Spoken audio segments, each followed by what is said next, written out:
The room was silent except for the faint sound of a spoon clinking against a chipped plate. The little girl, no older than 7, sat at the wooden table, her eyes swollen from tears. She pushed the bowl of watery soup away from herself, whispering in a trembling voice, "I can't eat this anymore." Her words weren't meant for anyone, maybe not even for herself, just a tiny cry from a heart too young to carry so much suffering. Her mother, exhausted and pale, looked on with helplessness. She worked 2 jobs, barely keeping the lights on, and food had become a luxury. Every day it was the same soup, thin, tasteless, made of scraps she managed to gather. Her daughter deserved more, but life hadn't given them a choice. The little girl's frail hands trembled as she tried to hold the spoon again, but she couldn't. Hunger was one thing, but the monotony of the same food, the shame of being poor, and the deep longing for something different broke her tiny spirit. That's when the door creaked open. A tall man in an expensive suit stepped inside, his polished shoes echoing against the cracked floor tiles. He looked completely out of place in this broken home. The girl froze, her mother gasped, and silence filled the air. The man's eyes softened as they fell on the child. He was a millionaire, though no one in this poor neighborhood knew why he had come. He had built empires, owned companies, and traveled the world, but at this moment, he wasn't looking at his success. He was looking at hunger, real, painful hunger, in the eyes of a child who had already endured too much. He stepped closer, his voice calm yet powerful. "You don't have to eat this anymore," he said. "From today, your life changes." The girl blinked through her tears. Her mother tried to protest, embarrassed by their situation, but the man raised a hand gently. He explained that years ago, he too had been a child who had gone hungry. He had known what it was like to sit at a table and pray for food that never came. And it was a kind stranger, someone who chose to care, who gave him a second chance at life.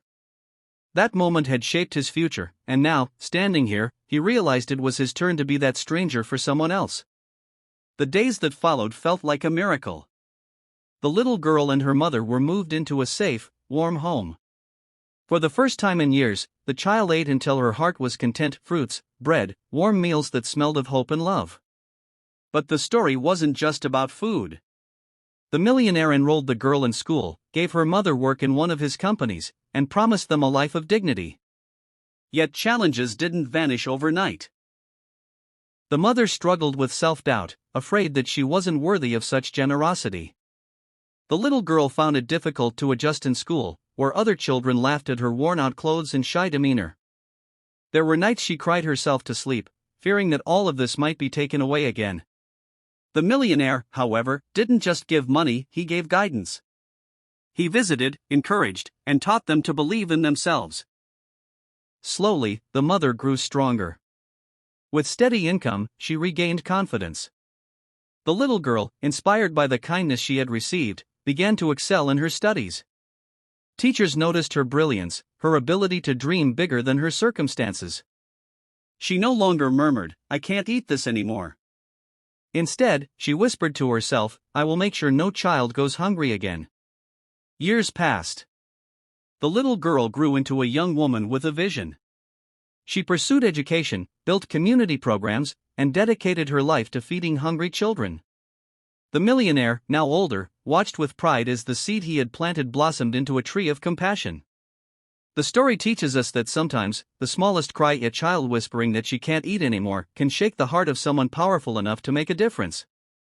And sometimes, one act of kindness doesn't just change a day, it changes an entire destiny. So, dear viewers, what would you have done if you walked in at that moment? Would you ignore the tears, or would you extend a hand of kindness? Comment below your thoughts, because your perspective matters, and your words may inspire someone else to take action. And if this story touched your heart, don't forget to like this video, share it with someone who needs hope today, and subscribe to my channel, Be Kind Always, for more stories that remind us of the power of compassion. Together, we can create a world where no child has to whisper, "I can't eat this anymore."